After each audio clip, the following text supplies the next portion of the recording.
name is Joshua Obuya.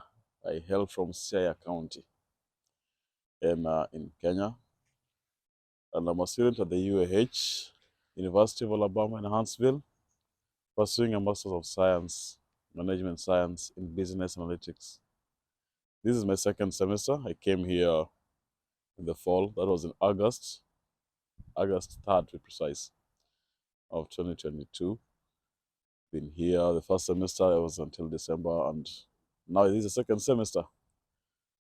So that's pretty much in a nutshell who I am and what I'm doing here, where I come from. Yeah. Uh, the experience has been great. Just being here, I've loved everything. Everything. Of course, it's not been all rosy, but I think the challenges that we've faced and everything and the wins that we've had, the wins are sweeter than the challenges. The wins are actually much more sweeter. The challenges that we've had to overcome through and through. Wow, that's an interesting. There's so much to talk about there. Before I came to the US, I was working. I was working at a research company as a research consultant, and in the data space. That's what I was doing. I've been doing that for the last 8 years. Schooling, I went my high school. I did it in Nairobi, in the Highway Secondary School in Nairobi, along Mombasa Road, in South B. That's where it is. Then campus, I went to the University of Nairobi uh, to do Bachelor of Economics and Statistics. I graduated in 2011 on December 2nd, 2011. And then from there, bit of tamarking for about a year. Then I got myself into a job. And I've been working in the research space all along. My key interest has always been in data. That has always been my biggest interest. How can we use data to make sense of the things that are happening around us? How can we use data to improve processes and almost everything? How can we solve problems using data? That has been my biggest driver from from from back then. So fast forward, I came to know about the program in 2020. But before I came to know about the program, I had already I'm married and I have a wife and 3 kids right now. We had been toying with my family, just my wife, thinking we need to leave this country and go to a different place where actually my skills and our skills can actually be used to the maximum potential that they can achieve, and at the same time also get the most reward possible and impact society generally the best way possible. That was the desire. Of course, men are not normally very easy to convince to change environments and start life all over again. So I always resisted it for a long time until COVID came. So when COVID came and everything was like, now you have to start over because COVID just destroyed almost everything. So at that point in time, there was a huge introspect on that now it is inevitable. We have to leave this country. Everything I'd been trying to do, yes, they were growing, but they were growing at a slower pace than I would have expected. If I were to stay and actually keep pursuing that truth, I may not have achieved. Actually the a look into the future was that I may not have achieved what I would desire if I keep staying in Kenya. So actually there was a need to go ahead and broaden our wings and explore new lands and explore better opportunities and where things have been. So that was where the interest was. And come 2020 when COVID made all that, now that everybody has to start over again, I think I was now convinced that I need to do it. So the question was, where do we go? So at that point in time, we're looking at the countries which you can go to given your abilities, financially, and also the rules of the land or the place we want to go to, and the options available. So we looked at Australia, UK, mainly Australia, UK, and the English-speaking countries, the US and Canada. And the only place that ended up being an easier place that we could probably work on was Canada. After about, let's say, 3 months of doing research and trying to find out, we had settled that we would pursue Canada route. So that was it. But still, at the same time, also we had also known that it won't happen overnight, so it will take time. So gave it a timeline of about 3 to 4 years to work on that. So that was done. We were all done. They had deliberated, consulted, had meetings with ourselves, thought about them, did all the research I could do. And yeah, now we are done. That was around July of 2020 that now what we'll do is that's what we're working on. Even the funding and the finances, we had already worked on that. So come August, about mid-August, I was just happy in a very funny way. I was just lying on the floor after a long day and just taking a nap, a lazy nap on a Sunday. And at some point, my wife wakes me up and tells me, hey, you need to take a look at this video. What is it? It's Facebook. It's on Facebook. I don't even use social media. What will Facebook have of importance? And you're waking me from my sleep. Why would you do this? I felt it wasn't actually a comfortable thing, but I told myself if she has to wake me up and she knows how much I like my nap, and she has to wake me up, then it has to be something important.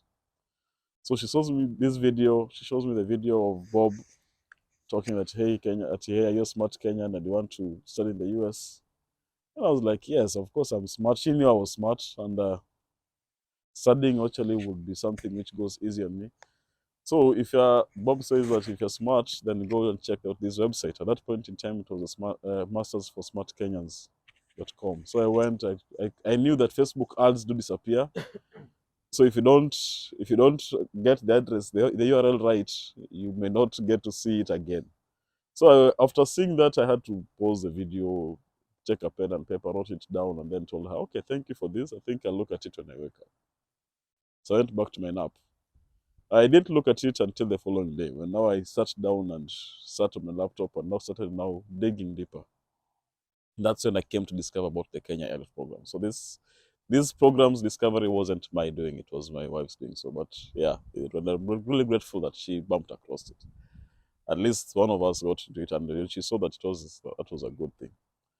So when I came to look at it, the education route has always been my desire. I'd always postponed doing my masters because I said if I do masters, I'd like to do a masters program outside this country. But at the same time, I wanted also to do a master's program and also get the experience of actually a different country. And I came to see that this program was extremely aligned to my goals, to the things I'd like to do, and actually it's making it way easier.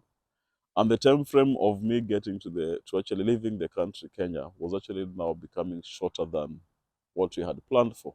So it was a perfect fit. It was just the perfect fit. It was a sweet spot in itself. So that is how I came to know about the program. So I joined the program in about October 2020. There now we got to start studying GMAT. Back then I think I was the 45th person or joined the program or in the 40s. I think I was in the 40s. Yeah, by then the program was growing, but it wasn't as huge as it is today. We were just in the 40s. So joined in, started studying for GMAT. Things are still very great. That's when also I think also I came to meet the pioneers. Apart from LC and the first guys who had come over, everybody else I have met them in person. Though everybody else who had come to the US around that time, I had met them in person. From Omusheni, Wilfred, Enoch, Kelvin Ongaga, uh, all of I think like the first about 7 to 10 people who came, I had interacted with all of them. So studying for GMAT and also trying to figure things out. Things are still a bit gray. It wasn't so clear because it was more or less people didn't really understand so much about how do you crack the GMAT exam. And those who had done the exam, most of them had done it twice. And it wasn't so clear what did it really need to prepare for it to be able to crack it. So we started preparation for the GMAT exam in 2020, and given COVID situations and how things were, come 2021, that's when I came to do my first exam in May. Could be around May. I think if it was May 10th or May 8th. I think the first 2 weeks of May. That's when I did the first exam. I got a 510. It wasn't actually the scores which I expected to get, but at the same time I decided to do it a second time. But after quite some deliberation. Because the reason why actually I wasn't happy for the score, because the required score was 550 for you to proceed. That means I'll have to actually stay in Kenya for longer, and also at the same time your relocation journey takes just longer. So that was the implication. So after all that, you decide, okay, count your after all that, under the frustrations and looking around and talking to people and just trying to understand what is it that this thing has. The good thing that happened is that, having done the exam once, at least now I was in a better position to know what this exam is all about. I knew also, I had an idea of what they need to prepare for to be better. So also the researcher in me also went ahead. Now I wanted to study and crack this exam. At that point in time also, there was only one high score over 640, and it was from Enoch, and Enoch had been there for close to a year. So I made it a personal goal to get him off. So I told myself, if I'm going to do the exam again, I want to do it so that I have to beat the top score. That was the goal that I had. It's a personal goal I had. And that was a motivation I gave myself, and a target I gave myself, just so just to make the experience, the second take, to me, to feel worthwhile, just to assign meaning to it. That was just it. So it took about 2.5 months, to study again. Did quite some research about it and understood the exam better. Did almost everything and apply every kind of knowledge I could get. Learn better ways of learning. And in August, I think about 2 weeks before I did the exam, I did the second exam in, I think the last week of, no, the first week of September. In August that's the first time I had a 700 score from Alan Garuya, who we ended up being very good friends with. He had a 700 score, and actually, so I was like, yo, this guy's done it. He's broken the high score. He has broken the record which I've been praying that somebody to get off the wall of fame, because that was what we're looking at. So when he had done it, and it felt like now this is a new thing. But thereafter, the scores were pretty much back to where they were. The pass rate was, I think, around less than 10%. I recall back then, everybody was doing the GMAT exam. The pass rate was around 10% or less. You're watching Success with Bob Mwiti Show, presented to you by Upstake America. Upstake America is a consulting company that helps immigrants find amazing higher education and job opportunities in the tech industry in the United States. You can find our programs by going to www.upstakeamerica.com. Upstake America, we wake you up to the unlimited potential. So that was now he got there before me. He broke he broke the record before me. That was actually one thing which he achieved, and I felt like, now, okay, at least now one pressure is gone. I don't need to break the high score, but still I'd like to get, if possible, I'd like to get Enoch off the top score, because that was now my personal goal which I had. So I did the exam. The first week of September, I got a 670, which is the 80th percentile score compared globally on the GMAT performances for the past 3 years at that point in time. So that was now, I think that point was life changing. That point, things really changed, because now everything I'd been putting almost all my effort towards was now bearing fruit.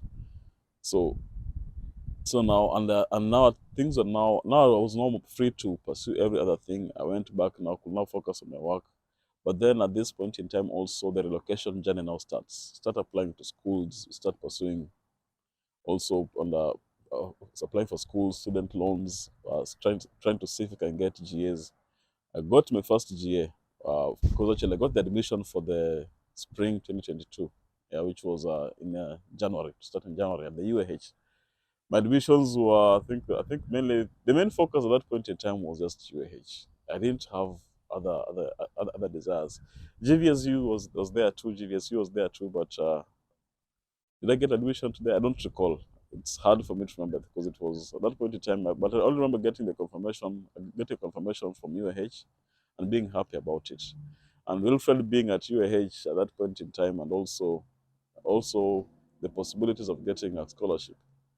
it really changed all focus, and all focus was just made towards UH. So that was the focus then. I got my GA, half GA, which is basically a scholarship to potentially waive the school fees by about three quarters the cost. That is what it was. That's what I got. It was thrilling. But then there was the embassy, which was also due in December. I went to the embassy on is it December 11th? I think, yeah, December 11th of 2021. Yes, the GEOs confirmed us all still Okay. in Kenya. Yeah. So in fact, the day I went to the embassies, the day also the GA confirmation also came. So it was a mix of good news and bad news. Yeah. When I went to the embassy, did the interview, then was given a yellow slip. The yellow slip was basically for the what do you call the embassy puts you on administrative processing to better understand if you're a genuine student or not. That's what they do, and they do that randomly. So that was the first time I was getting it, and we had not known so much about it. So when I went to dig in more about it, that's what it was. The duration of when they can actually give you, actually, like, it can move from a yellow to either blue or pink slip, which means either approval or denial of a visa. It is not definite. It can take us, the average time is 2 months, but some can be as short as a few days or even 2 weeks or even a few weeks. But the general time frame is normally 2 months. So that meant that me coming in spring was actually now not so clear because you don't have a visa approval yet.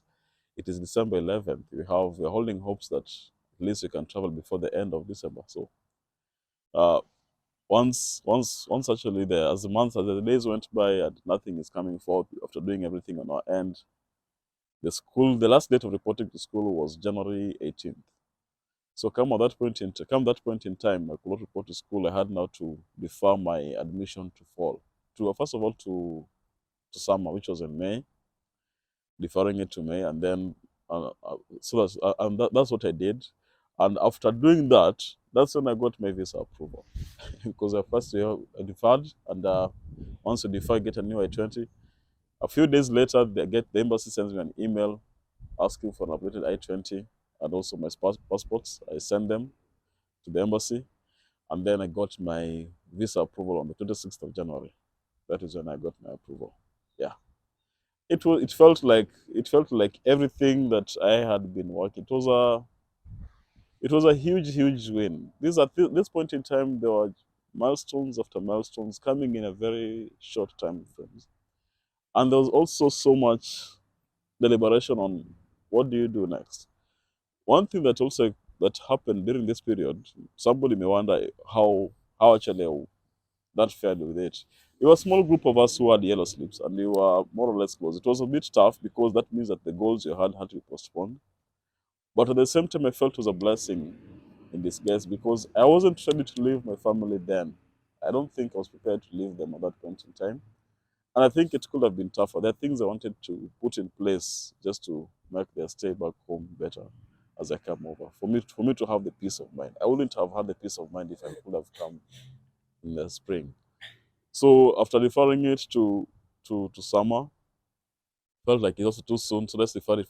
Just defer it again to fall, or that is August of 2022, and that was the date that we deferred. So that gave me about 8 months of putting everything that I wanted to put in place, my family and everything, back home. And it ended up being a very good time. That is a time when also things opened up because that's around the same time in November now after now just before I went to the embassy. That's when the GMAT training program was also piloted.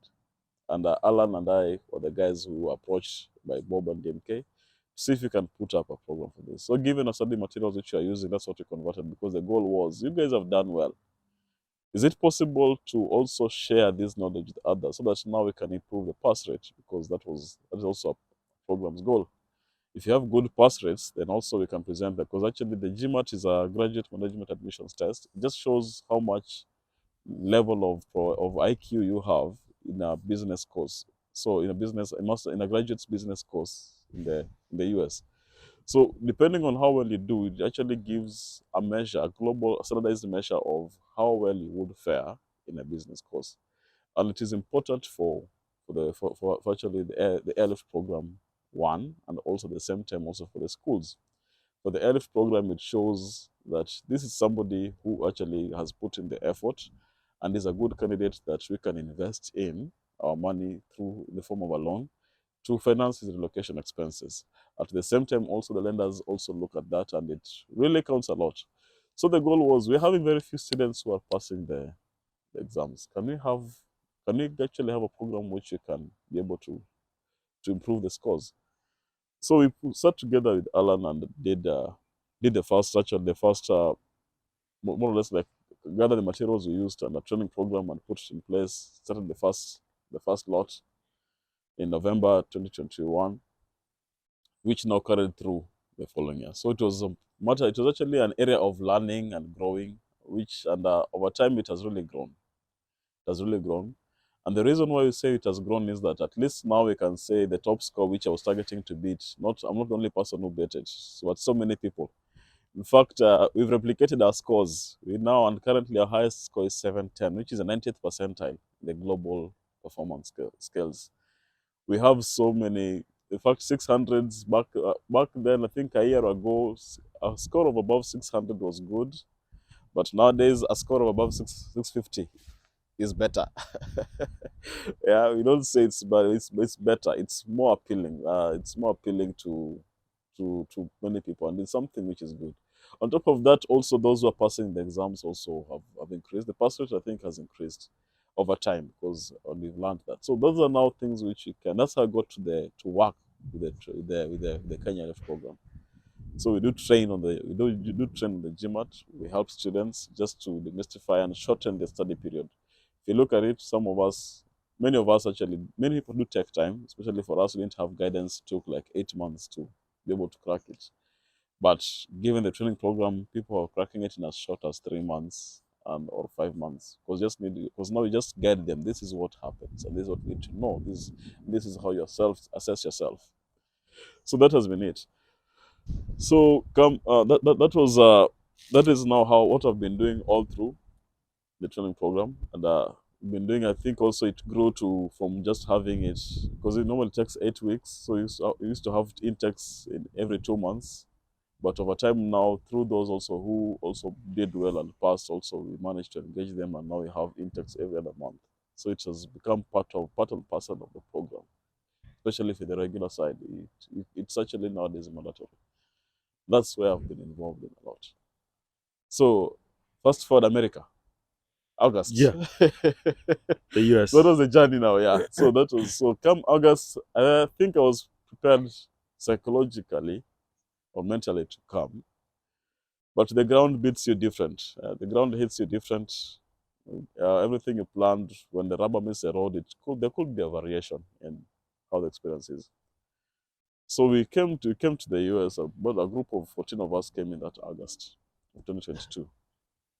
14 students at the UAH. We were together. We were all and it was a huge transition. The first time I landed here, I felt like I'm in a movie scene because of the movies. The English you hear around is the English you hear in the movies. So you feel like you're in a movie setting in an airport or something, and you're wondering why are these people speaking like it feels like a dream, feels like something not real. And yeah, it was that was the biggest culture shock I had when I got here. The school is just amazing. The school was just felt like this place is just the best place to be. The lounges and the classrooms, infrastructure, it was great. Wi-Fi all over, and the strong Wi-Fi. It was great. The fitness center. There's also like they call it a lake, but it's like a part of a river which flows. It actually its flow is regulated, and you can just sit by it. I love nature, and the mix of very good, very beautiful buildings and very good infrastructure blending in with nature. Really, really, really. That's something I loved a lot. I really loved that experience a lot. And just like the neighborhood, it's also the same thing. The houses are good. The food was a bit of a problem, not so much, because by the time we were coming, there was a group of Kenyan students who had come in before us, and they had known where to get what we will need. So especially ugali, I'm a huge ugali person. Ugali amaze me.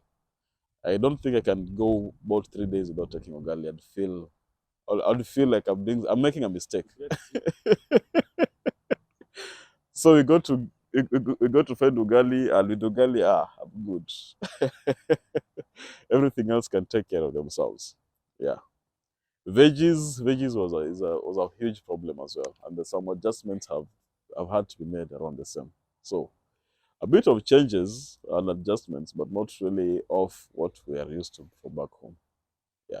My GA, I got a GA, and actually, in fact, that's something we may have skipped.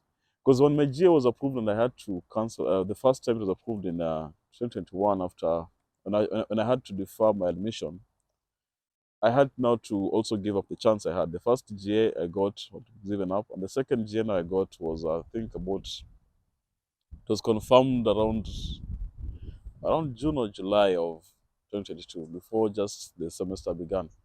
And I was assigned to the Department of Economics and Finance. Yeah. And economics and finance, that's basically it. The reason why I got that GA, what helped me get that was because I've also done CFA level 1, which is a chartered financial analyst. I did that back in 2017. Also, just trying to get exposed to this world-class level of education. So that's what helped me get that. So at the GA there, we work with professors. We help students in the taking finance courses in the undergraduate to just through their courses. And that's basically it.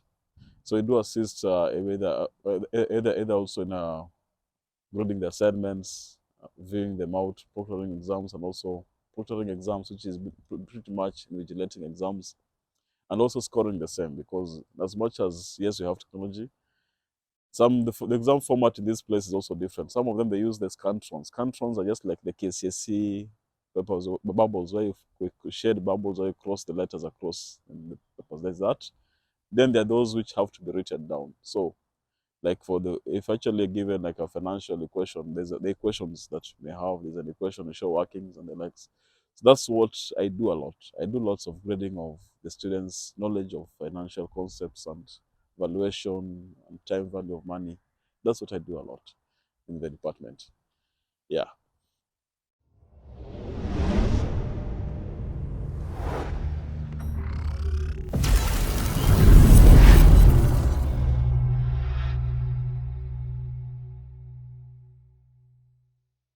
You have been watching Success with Bob Mwiti Show, brought to you by Upstake America.